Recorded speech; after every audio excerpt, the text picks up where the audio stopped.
On va continuer dans la série. Alors, il y a un souci de couleur, je ne sais pas pourquoi, mais dans la série du plan Vigie-Parole, 4e épisode. Et d'ailleurs, avant cela, je lance un appel à tous les artistes, plasticiens, ceux qui ont des talents dans les mains, qui font de l'art, s'ils veulent contribuer à l'exposition des hommes de parole. J'ai eu à cœur dans ce plan Vigie-Parole qu'il n'y ait pas seulement une série de prédications, mais tout un tas d'actions différentes qui mettent en avant la parole de Dieu, et notamment une exposition qui s'appelle des hommes de parole. Et ces hommes de parole, en fait, ce sont des hommes célèbres, connus, Napoléon, les présidents américains, Jean Jaurès, etc., qui ont parlé de la Bible. Et donc c'est toute une exposition des citations de ces hommes qui ont parlé de la Bible et du bienfait que cela leur procurait. Et il y a même des surprises, parce que Jean Jaurès, on s'y attendait pas trop, n'est-ce pas? Et donc, si vous avez à cœur de contribuer et d'illustrer des versets bibliques, je lance un appel pour, entre ces citations, mettre des œuvres d'art. Il y a besoin de développer tous les dons dans l'Église. Amen. Pas seulement le chant, pas seulement des choses qui sont dans l'Église, mais aussi aller ailleurs. Et l'Alliance biblique française m'a proposé un lieu dans le 15e, une salle d'exposition pour pouvoir exposer ces panneaux. Donc, ce serait vraiment chouette de pouvoir mettre en commun des dons. Alléluia. Donc, venez me voir si vous êtes intéressés. On va donc dans Matthieu, chapitre 7, et j'aimerais rappeler le verset phare de notre série, Apocalypse 3,10, qui nous dit « Parce que tu as gardé la parole de la persévérance en moi, je te garderai aussi à l'heure de la tentation qui va venir sur le monde entier pour éprouver les habitants de la terre. » Ça y est, je le connais par cœur maintenant. Que nous puissions garder ce verset dans nos cœurs, les graver sur nos cœurs. Et il y a un texte particulier, donc dans Matthieu, chapitre 7, qui m'a interpellé donc pour la suite de cette série. On va lire ensemble à partir du verset 13. C'est Jésus qui parle et qui enseigne la parole. « Entrez par la porte étroite, car large est la porte, spacieux est le chemin qui mène à la perdition, et il y en a beaucoup qui entrent par là. Mais étroite est la porte, resserré le chemin qui mène à la vie, et il y en a peu qui les trouvent. Gardez-vous des faux prophètes. Ils viennent à vous en vêtements de brebis, mais au-dedans ce sont des loups ravisseurs. Vous les reconnaîtrez à leurs fruits. Cueille-t-on des raisins sur des épines, ou des figues sur des chardons? Tout bon arbre porte de bons fruits, mais le mauvais arbre porte de mauvais fruits. Un bon arbre ne peut pas porter de mauvais fruits, ni un mauvais arbre porter de bons fruits. Tout arbre qui ne porte pas de bons fruits est coupé et jeté au feu. C'est donc à leurs fruits que vous les reconnaîtrez.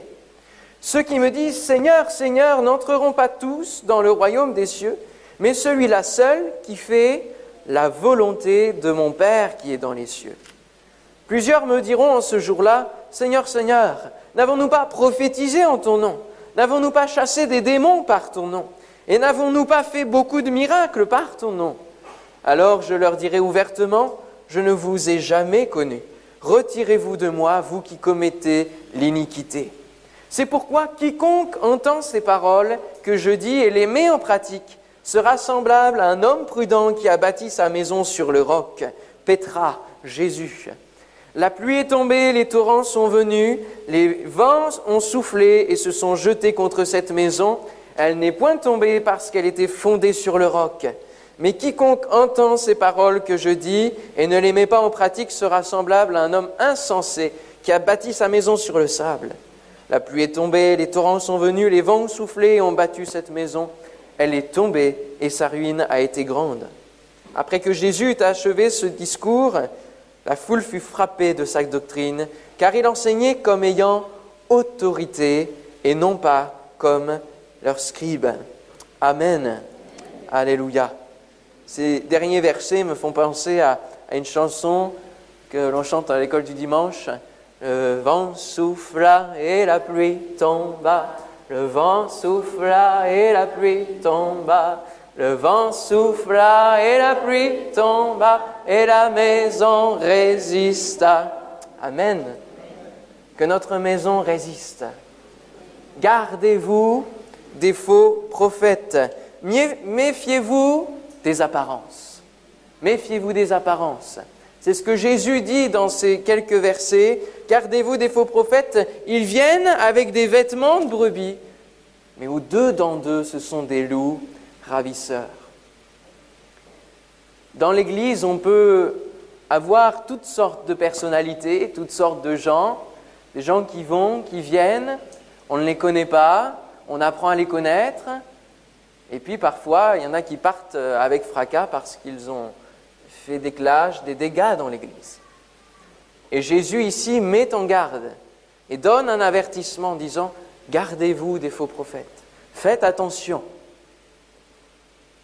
Ce n'est pas parce qu'il y a la liberté de l'esprit que tout doit être permis dans l'Église, dans la maison de Dieu. Ça doit se faire avec ordre, avec bienséance, et puis il faut examiner tout ce qui est dit, que ce soit moi qui prêche en ce moment même, que ce soit les dons spirituels, que ce soit les conseils qu'on se donne entre frères et sœurs, examinons toutes choses.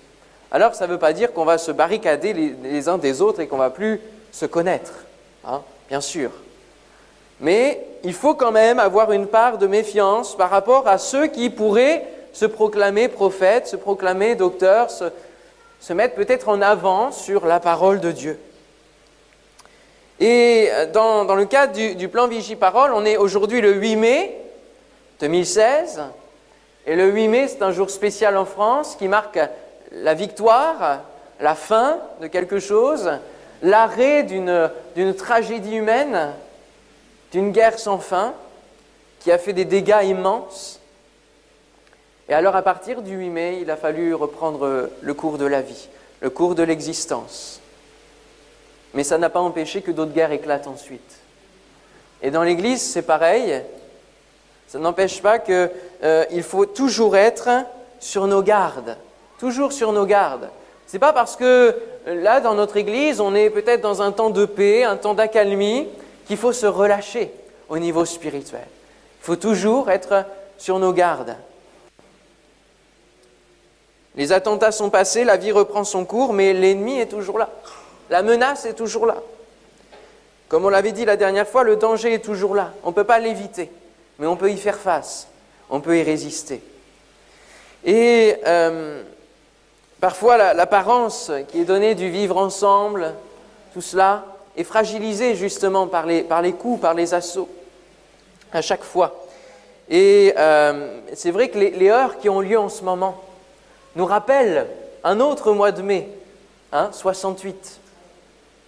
On sent une violence monter, on sent, avec toute la campagne présidentielle, tout ça, ça monte. Il y a les extrêmes qui montent, même en Europe, dans des pays, ils sont élus. Et on sent que ça ravive d'autres choses. Et le danger est toujours là. Et au sein de l'Église, les faux prophètes qui peuvent entraîner les uns et les autres peuvent venir de l'extérieur, mais peuvent s'immiscer et venir de l'intérieur. Ils s'immiscent gentiment et éclatent. Sous de bonnes apparences, ils viennent en vêtements de brebis. C'est mignon une brebis, non? Il y en a peut-être qui en ont en peluche, je ne sais pas, qui en ont fait leur animal un peu phare. C'est mignon une brebis, un agneau. Quand vous voyez les petits là dans les champs en ce moment, c'est magnifique. Et parfois, il y a des gens qui sont bien sous toute apparence, dans l'Église, qui paraissent spirituels. Waouh, c'est merveilleux. Mais dedans, ce sont des loups ravisseurs. Combien l'image est compréhensible de Jésus, il emploie des images simples qui sont fortes, qui marquent et qui ont autorité. L'apparence ne permet pas de reconnaître un faux prophète. L'apparence nous fait jouer des tours. On peut se mentir, on peut être hypocrite les uns par rapport aux autres. Mais il y en a un seul devant qui nous ne pouvons rien cacher. C'est Oui. Eh oui. Devant Dieu, rien n'est caché. Devant lui, tout est démasqué. Tout est démasqué. Le jeu des apparences ne date pas d'hier. Même les plus grands hommes de Dieu peuvent se tromper. Regardez Samuel, qui venait pour oindre le nouveau roi, le roi d'Israël. Et alors, il y en avait une série, là, hein, tous les fils, tous ces frères-là, et puis il arrive devant Eliab, hein, beau garçon, de figure, de taille, il avait tout, toute l'apparence d'un roi, toutes les caractéristiques d'un futur roi. Mais Dieu va lui dire quelque chose. Il va lui dire « Ne prends point garde à son apparence et à la hauteur de sa taille, car je l'ai rejeté. L'Éternel ne considère pas ce que l'homme considère, l'homme regarde à ce qui frappe les yeux, l'apparence, mais l'Éternel regarde au cœur. » Ce matin, il connaît vos cœurs. Moi, ce matin, je peux vous regarder, mais je n'ai pas de laser dans les yeux et je ne vois pas ce qu'il y a dans vos vies, dans vos cœurs, dans vos pensées. Peut-être qu'il y en a ce matin qui disent « Oh, il n'est pas trop en forme ce matin. Hein. » Ou alors, il a du mal, il est en version diesel. Hein. Il y en a peut-être qui pensent « Oui, bon, quand je dis parole, hein, on est déjà à la 4e, c'est bon, ça va. » Il y a toutes sortes de pensées. Mais Dieu connaît tout. Dieu connaît tout. Et devant lui, nous ne pouvons rien cacher. Et même lorsqu'il nous demande « Où es-tu ?» c'est justement pour mettre le doigt sur qu'est-ce qui a fait qu'on est parti en fuyant, qu'on s'est caché. Hein? Comme pour Adam. « Où es-tu ? Où es-tu » Dieu savait très bien où il était. Mais il demandait « Mais toi-même, sais-tu où tu es par rapport à moi ? Pourquoi as-tu fui ? Pourquoi es-tu loin ?» Alors, ne prenons pas garde aux apparences, parce que les apparences sont trompeuses. Les apparences sont trompeuses. Et l'apparence de la piété peut être là. Mais le verset dit, il y en a qui ont l'apparence, mais qui renient ce qui en fait la force, ce qui en est l'essence. Et il faut voir les fruits. Les fruits. C'est à cela qu'on peut reconnaître les faux prophètes au milieu de nous, les loups au milieu de nous. C'est la méthode de Jésus que Jésus nous enseigne, reconnaître les fruits. C'est à cela que vous les reconnaîtrez, les loups ravisseurs. C'est donc à leurs fruits que vous les reconnaîtrez. Ils paraissent spirituels, mais ne le sont pas vraiment. Et Dieu peut nous donner du discernement, c'est vrai, il parle du discernement des esprits dans les dons spirituels, mais c'est peut-être plus sur les choses qui sont vraiment qui viennent de l'ennemi, qui viennent de Satan et qui sont un danger dans le domaine de l'évangélisation et de la conversion. Mais il y a donc cet autre moyen de reconnaître un faux prophète, un faux docteur, c'est de regarder le fruit qu'il produit. Quel est votre fruit ? J'avais prêché un mercredi soir sur quel est votre niveau de fructuosité. C'est un mot que j'ai inventé, bien sûr, mais c'est pour dire, est-ce qu'on produit du fruit dans notre vie chrétienne ? Alors le fruit de l'esprit, oui, d'accord, ça c'est pas vraiment du concret, hein, c'est des sentiments, et qu'est-ce qu'on produit comme fruit ? Est-ce qu'on avance concrètement ? Oui, l'amour qu'on doit développer et des actes d'amour. Ça, c'est déjà un fruit qui est visible par rapport aux autres, dans les yeux des autres. La patience, tout cela, c'est le fruit de l'esprit. Puis il faut qu'on développe du fruit dans nos vies chrétiennes. Il faut qu'on aille toujours plus loin, il faut qu'on avance. Amen. Moi, je me souviens depuis le jour de ma conversion, 2003, jusqu'à aujourd'hui, je bénis le Seigneur de ce qu'il y a du progrès, toujours, quotidien, on doit progresser. Et on doit se surprendre de nos progrès, amen, avec le Seigneur. Alléluia. On doit se surprendre. Dieu doit nous surprendre des fruits que nous pouvons produire. On ose, on va plus loin. On ose avec le zèle, avec la foi.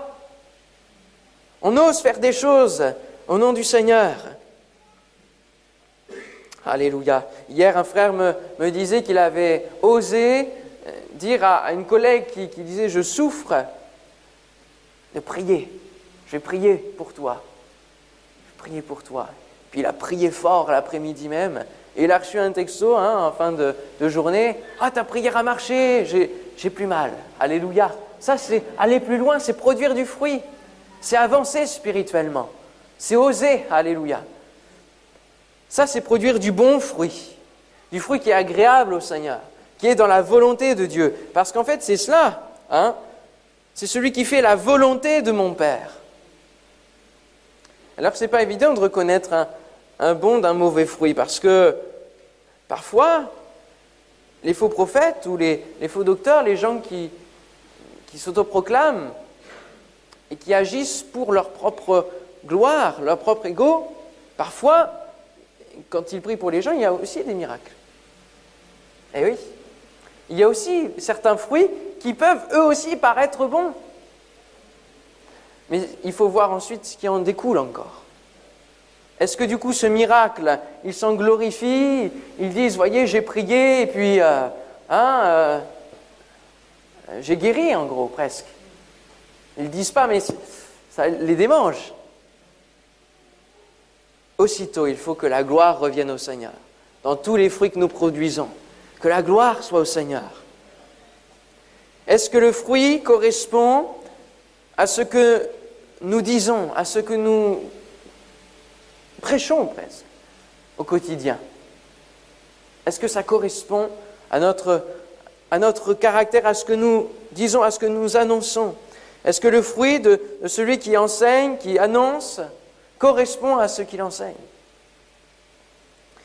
Et nous avons cru et nous avons connu. Plus que croire, il nous faut connaître. Reconnaître la voix du Maître, reconnaître le fruit. Le bon fruit doit correspondre à la volonté du Père et amener les gens vers Dieu et non vers l'homme. Et non vers l'homme et l'adoration de l'homme. On reconnaît le fruit par rapport au caractère. Le fruit peut paraître bon, mais vient-il d'un caractère équivalent? Alors, on va dresser un portrait type de celui qui pourrait être un faux prophète. Parce que quand on dit faux prophète, après on va se mettre à menacer tout le monde et à dénoncer tout le monde. Non, c'est pas comme ça. Alors, le genre de personne qui est un faux prophète, c'est souvent quelqu'un qui est impatient. J'ai remarqué cela. Quelqu'un qui est impatient, de toujours que les choses se fassent et qui soit vite mis en avant, qu'il soit vite, qu'il y ait des résultats rapidement. C'est quelqu'un qui, lorsqu'il donne un don, quand il se met à parler, monopolise. Vous voyez, il y a de la place que pour lui. Que pour lui. Il va monopoliser. Même s'il ne préside pas la réunion, hop, il va se mettre à parler, il va monopoliser, il va commencer à avoir une influence sur les autres. Un faux prophète, c'est quelqu'un qui ne peut pas rester à sa place, à la place qu'on lui a donnée. Vous savez, il y a un des enseignements que le pasteur Forchet m'apprend, c'est de respecter la place qui nous a été donnée. Lorsqu'il va en Corée du Sud et qu'il est amené à prêcher, quand on lui donne 15 minutes, il fait 15 minutes. Et partout où ce soit. Mais en Corée du Sud, si vous dépassez ou vous êtes proche des 15 minutes, on vous envoie un papier, on vous dit il vous reste tant. Voilà.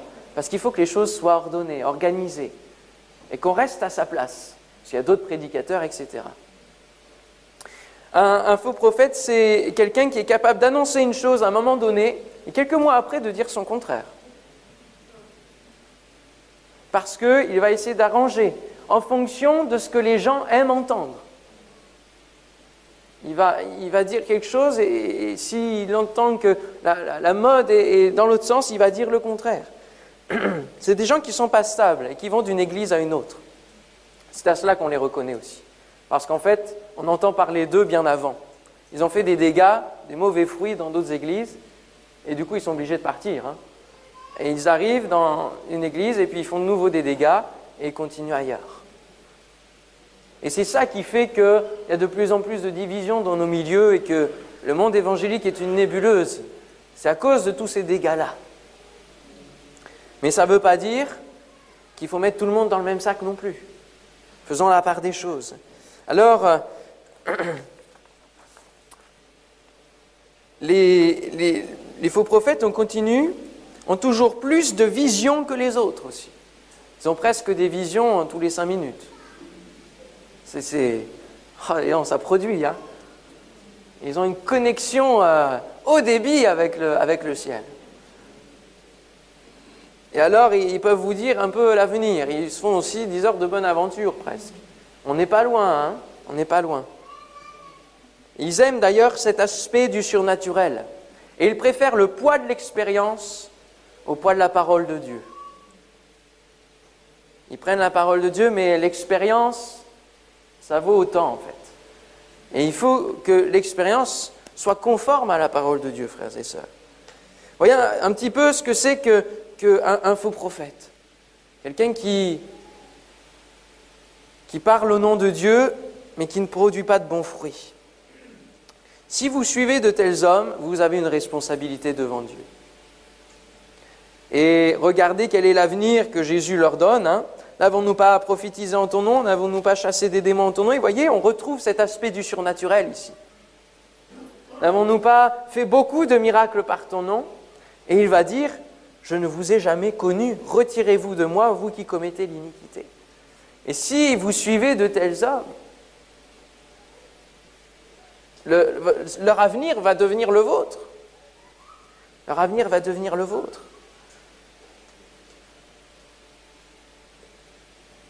Colossiens 2, versets 18 et 19 nous dit « Qu'aucun homme, sous une apparence d'humilité et par un culte des anges, ne vous ravisse à son gré le prix de la course, tandis qu'il s'abandonne à ses visions et qu'il est enflé d'un vain orgueil par ses pensées charnelles, sans s'attacher au chef, dont tout le corps, assisté et solidement assemblé par des jointures et des liens, tire l'accroissement que Dieu donne. » Ça, c'est fort. Et ça nous décrit encore quel est le type d'homme qui est le faux prophète et auquel on doit se mettre sur nos gardes. Vous voyez, il s'abandonne à ses visions, il est enflé d'un vain orgueil et il ne s'attache pas à l'autorité, au chef. Il n'aime pas avoir une autorité supérieure. Il n'aime pas ça. Parce que le chef, c'est qui? C'est Dieu. Celui qui n'est pas soumis à l'autorité humaine, déjà, que ce soit dans l'Église, montre qu'il n'est pas soumis au Seigneur. S'il ne peut pas déjà se soumettre à quelqu'un qu'il voit, avec qui il doit travailler, ça montre qu'il n'est pas soumis dans sa relation avec le Seigneur. Et qu'il ne respecte pas forcément Dieu tel qu'il doit être respecté. Tout le corps doit être assisté, solidement assemblé. Des jointures, des liens. On doit être ensemble. Il y a un grand défi pour nos églises, c'est l'unité. Alors pas l'unité avec n'importe qui, mais déjà l'unité entre nous. J'en ai parlé souvent, et à la jeunesse j'en parle souvent, de ce lien d'unité qui est difficile. Combien difficile. L'ennemi n'aime pas l'unité. Lui, c'est un diviseur. Et les loups ravisseurs sont des mercenaires qui embarquent une partie, qui divisent. Ils sont à l'image de celui qui les anime.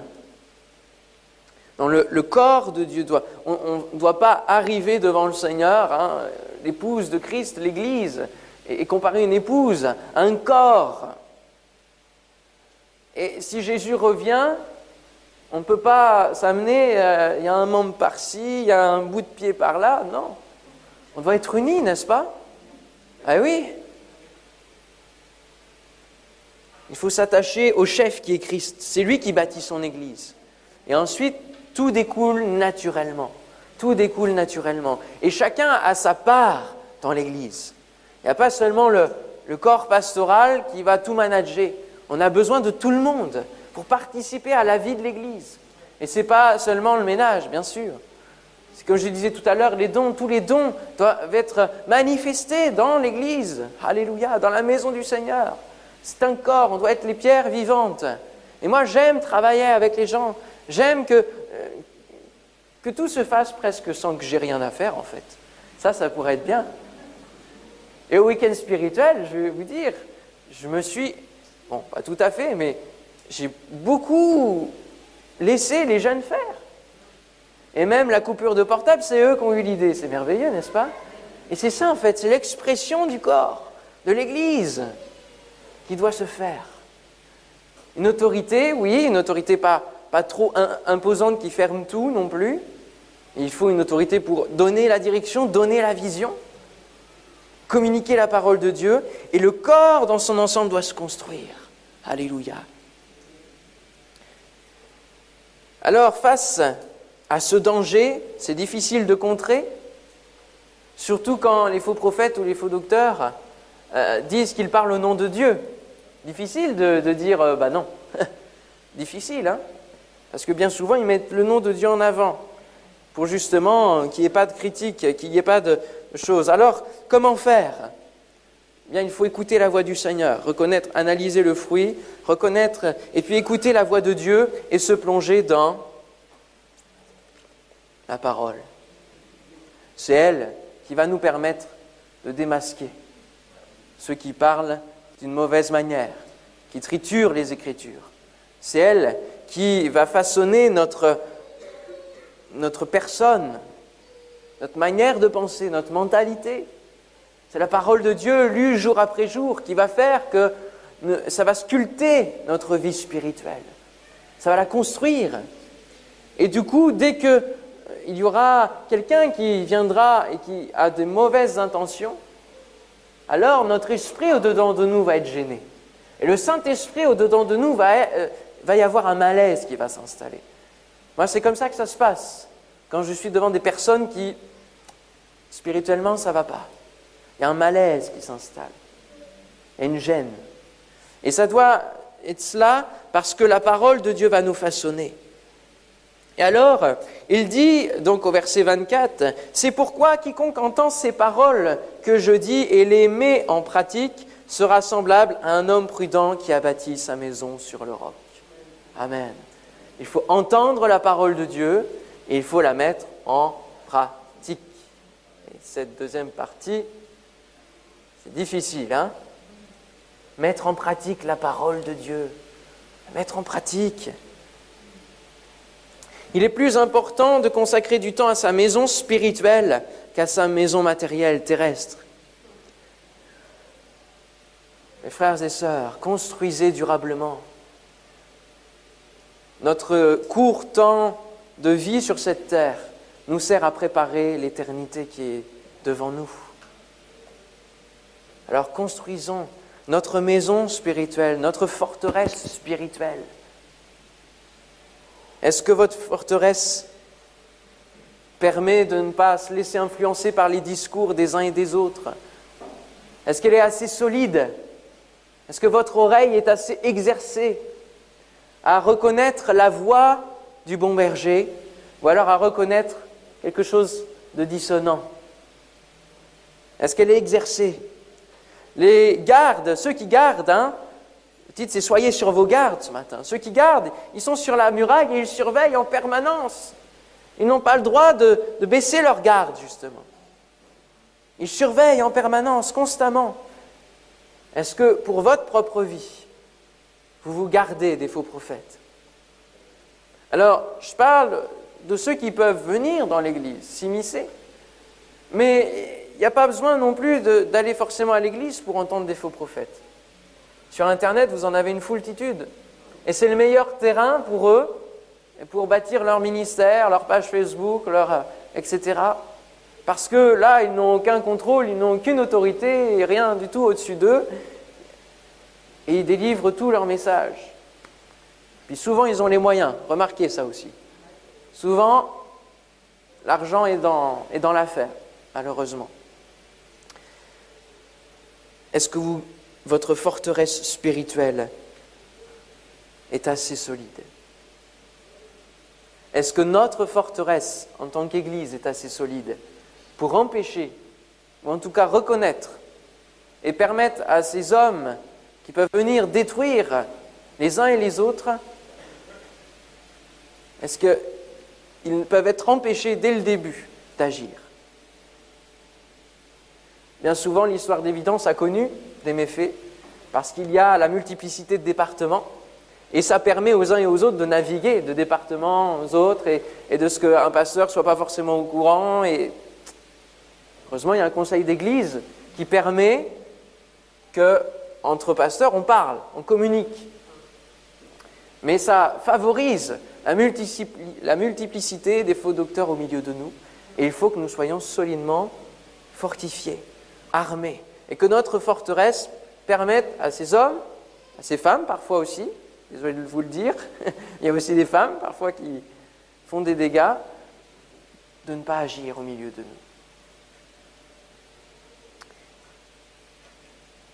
Pour cela, il faut reconnaître la voie du bon berger et suivre le bon berger. Ce n'est pas seulement en venant le dimanche matin que vous construirez votre forteresse spirituelle. Ça ne suffit pas. Ça ne suffit pas. Vous avez votre part à faire au quotidien, à justement lire la parole de Dieu, la lire, la méditer, comprendre la pensée de Dieu, la vision de Dieu, pour que ça vous sculpte au quotidien.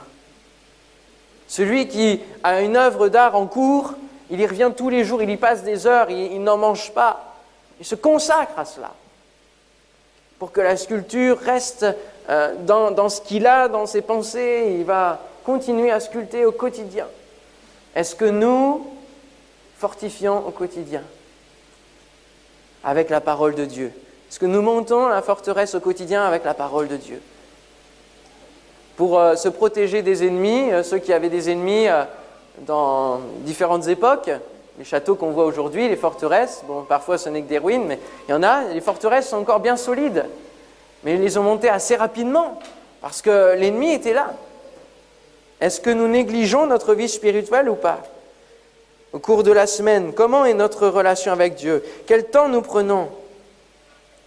Nous, les ministères, nous sommes là pour veiller sur le troupeau, pour vous mettre en garde, pour vous rappeler la parole de Dieu au dimanche, après dimanche, des avertissements, vous dire attention, attention. Mais vous avez votre part à faire. Chaque jour, chaque matin, de revenir auprès de la parole de Dieu, venir au pied du Maître, comme le faisait Marie, écouter la parole de Dieu. Elle avait choisi la bonne part, lui a dit le Seigneur. Elle a consacré le meilleur temps. Est-ce que vous allez au pied du Maître?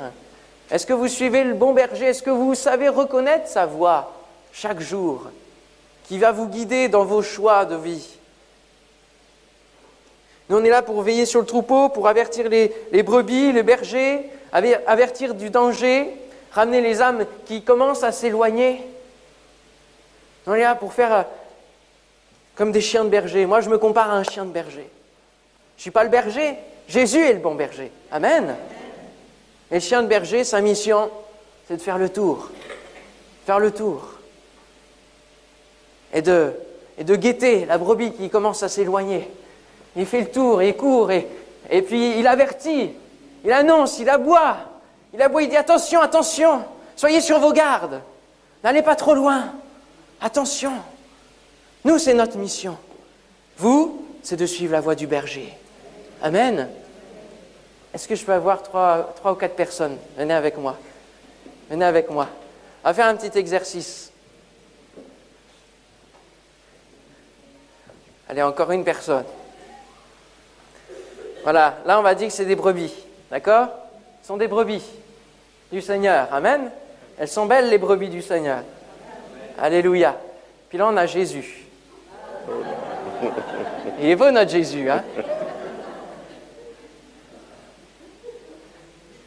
Alors, les brebis, elles sont là, autour du berger.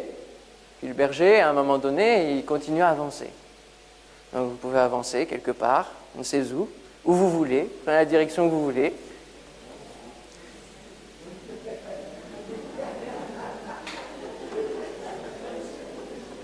Et les brebis, elles suivent qui?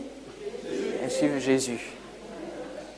Mais parfois, merci, attendez, c'est pas fini. Hein. Parfois, elles se retrouvent entre elles, les brebis, elles se retrouvent, puis elles discutent, etc. Puis le berger, il suit. Puis il y en a un qui arrive, il y a une brebis qui arrive, puis qui commence à parler. Puis, c'est intéressant ce que tu dis, ça change, etc. Hein, ouais, c'est pas mal et tout. Et puis hop, tiens, allez, on va aller par là. Et puis hop, elles suivent. Comme des moutons de Panurge. Voilà. Il ne faut pas suivre le bêlement des autres moutons. Il ne faut pas suivre les autres brebis. Il faut suivre le bon berger. Amen. Il ne faut pas suivre bêtement les autres. Il ne faut pas juste suivre les conseils des uns des autres. Non, la priorité, elle est là. Merci beaucoup, vous pouvez les applaudir parce que ça n'arrive pas souvent. Hein.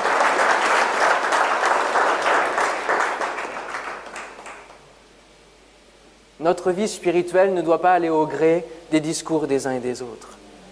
Elle est basée sur la parole de Dieu. La parole de Dieu, c'est Jésus. Jésus s'est fait chair. Et c'est lui qu'on doit suivre, c'est elle qu'on doit suivre. Amen.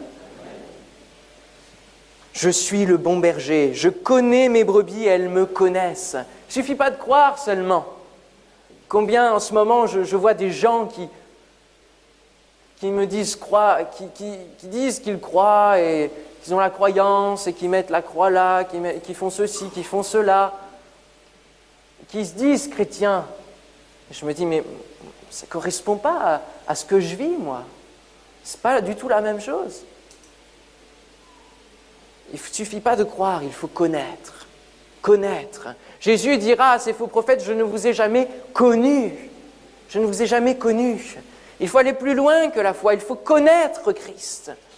Le connaître. Connaître sa voix. Reconnaître son discours. Sa pensée. Sa direction. Alléluia. Il faut le connaître.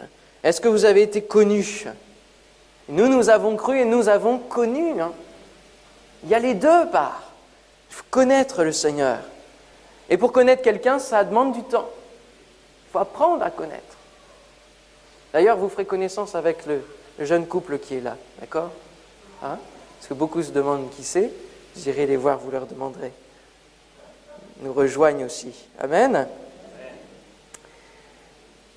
Il faut être attentif à la voix du Maître, parce que lui, c'est réellement le Fils de Dieu. Ce n'est pas un faux. Ce n'est pas un faux Jésus. Amen. C'est lui le vrai Messie. C'est lui l'envoyé du Père. Alléluia. On termine avec 2 Timothée, chapitre 3. C'est Paul qui va mettre en garde son stagiaire. 2 Timothée, chapitre 3.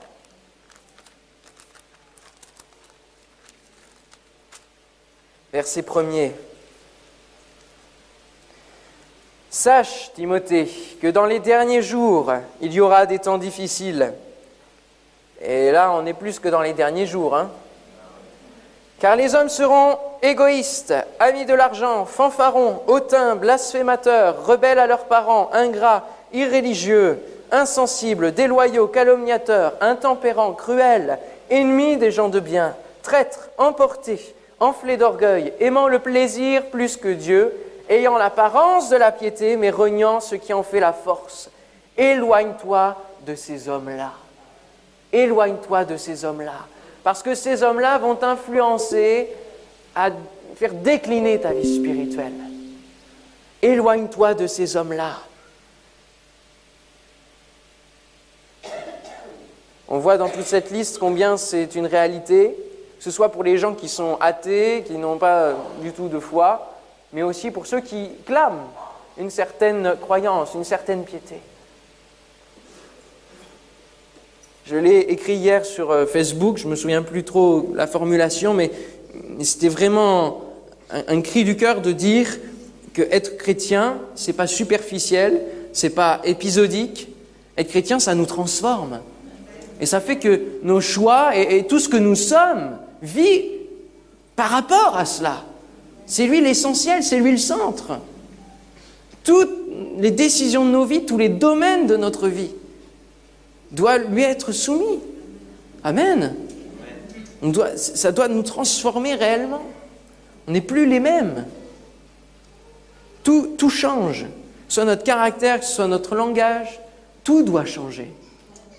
Bien souvent, on dit « Ah, à cet âge-là, hein, on ne changera plus. » Et pourquoi ?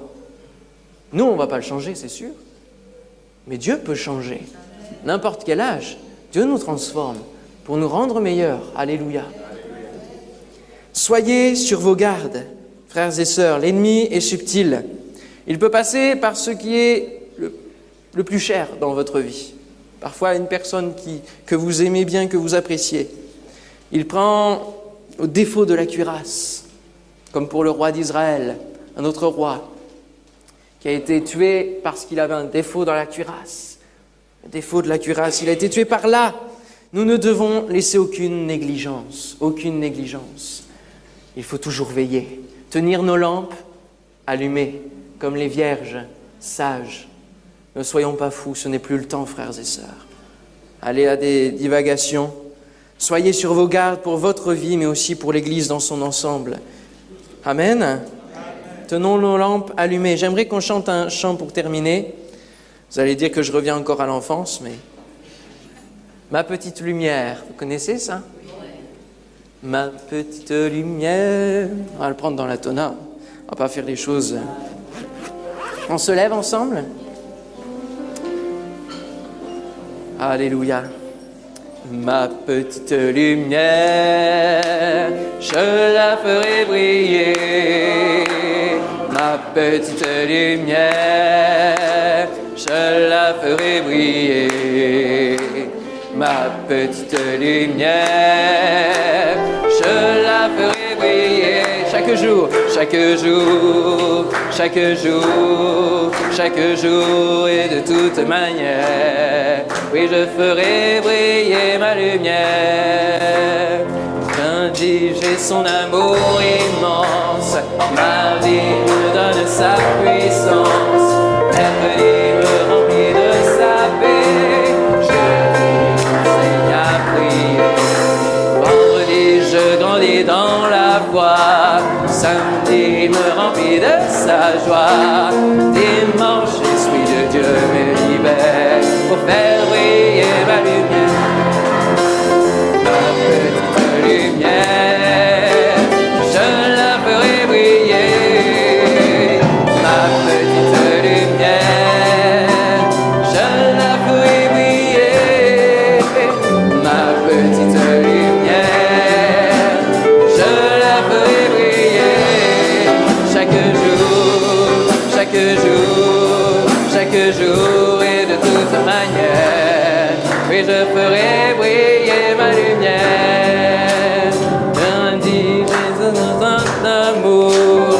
Mardi, il me donne sa puissance. Mercredi, il me remplit de sa paix. Jeudi, il m'enseigne à prier. Vendredi, je grandis dans la foi. Samedi, il me remplit de sa joie. Dimanche, l'Esprit de Dieu me libère pour faire briller ma lumière. Ma petite lumière, je la ferai briller. Ma petite lumière, je la ferai briller. Même si elle est petite, ma petite lumière, je la ferai briller. Chaque jour et de toute manière, oui, je ferai briller ma lumière. L'un l'autre, ta petite lumière, tu la feras briller.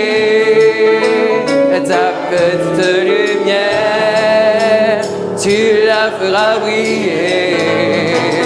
Ta petite lumière, tu la feras briller. Chaque jour et de toute manière, et tu feras briller ta lumière. Seigneur, nous voulons briller haut et fort pour toi. Seigneur, nous voulons non pas seulement dire que nous sommes chrétiens, mais le montrer. Oh Seigneur, en étant plongé dans ta parole, et Seigneur, en te suivant. Le chrétien, c'est celui qui suit Christ. Alléluia.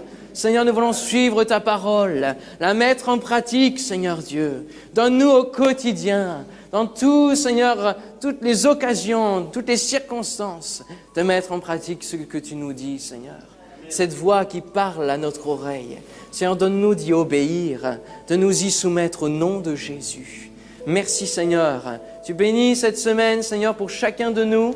Tu graves cette parole sur nos cœurs. Seigneur, que nous soyons de bonnes brebis, Seigneur Dieu. Au nom de Jésus. Que ton nom soit béni, Seigneur. Amen. Bon retour à chacun, que Dieu vous bénisse.